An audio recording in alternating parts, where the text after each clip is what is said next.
There are no subtractions and divisions in our mind. There is only addition and multiplication. I will just remove negative thoughts and I will have positive thoughts. All the best, it's not going to work.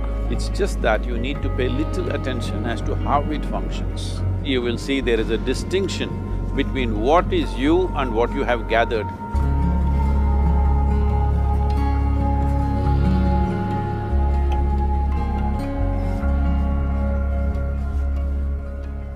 Well, see the way the question is asked and also the way normally it's addressed is, people think there is something called as negative thought and positive thought. They want to remove the negative thoughts and have only positive thoughts. For such people, I would ask them to just experiment for 10-15 seconds. Let them forcefully remove one thought from their mind. For example, next 10 seconds, just don't think of a monkey. Try not to think of a monkey for next 10 seconds.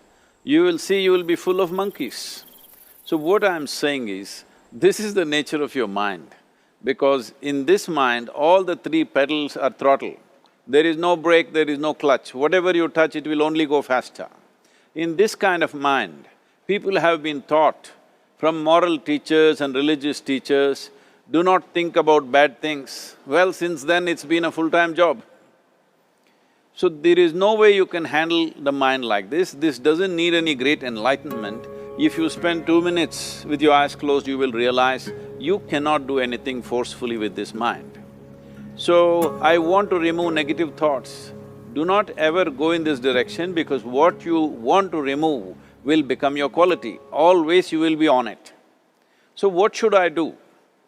The thing is this, without understanding the fundamental mechanism of this mind, because our mind, human mind, is the most sophisticated computer on the planet. Even all the supercomputers have come out of this. When this is the case, is it not important that we understand the mechanics of how it functions? One simplistic aspect of how it functions is, there are no subtractions and divisions in our mind. There is only addition and multiplication.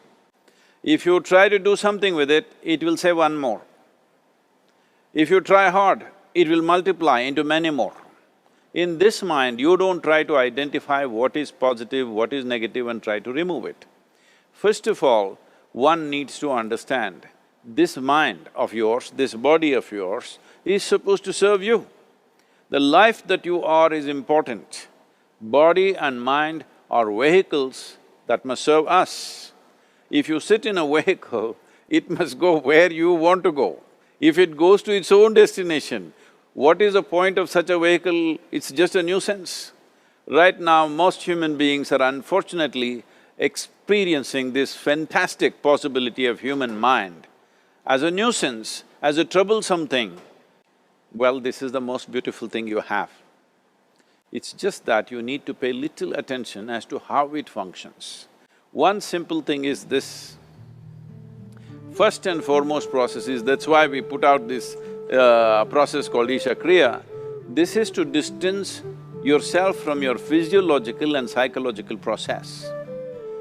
There is something called as you which exists.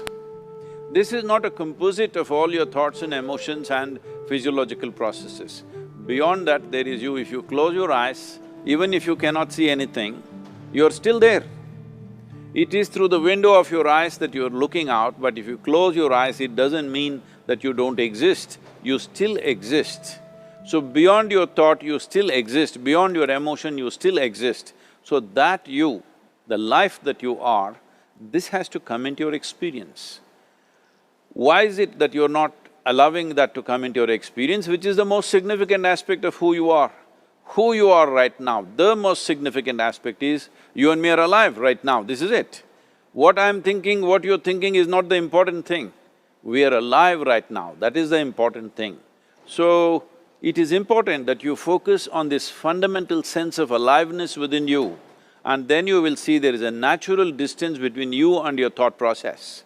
Once there is a distance between your psychological process and your physiological process, this is the end of suffering.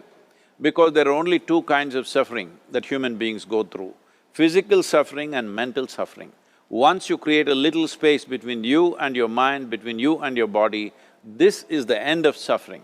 This is something every human being has to experience and know, otherwise thinking I will just remove negative thoughts and I will have positive thoughts, all the best, it's not going to work 100%, it's not going to work because nobody can remove it, they can avoid it for some time. So when negative thoughts come, you say Ram Ram, Shiva Shiva, whatever you want, but this is just avoiding, it's not gone.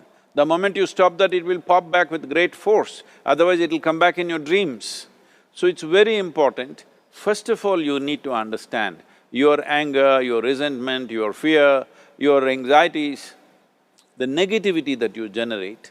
Generally resentment, anger, it is always directed towards somebody.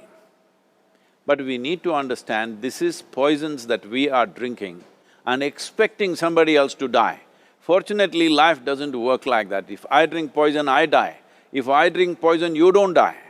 So, we need to understand this. When I say poison, today you can have yourself chemically analyzed.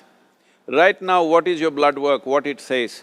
5 minutes of intense anger, check your blood work and see, there will be lots of negative elements in it, literally you're poisoning yourself. So, do you want to poison yourself? Definitely not. Now the very question is coming from certain helplessness, what shall I do? Don't do anything, just sit back and just concern yourself with something which is a life process. Maybe your heartbeat, maybe your breath, maybe just the sensation of being alive. Depending upon how sensitive or how perceptive you are, accordingly, find something. It could be a sensation in the body, it could be breath, it could be heartbeat, it could be anything, something which indicates life to you. Just pay attention to that for some time. Slowly you will see there is a distinction between what is you and what you have gathered, which includes both your physiological and psychological possibility or mess, whatever you're made out of.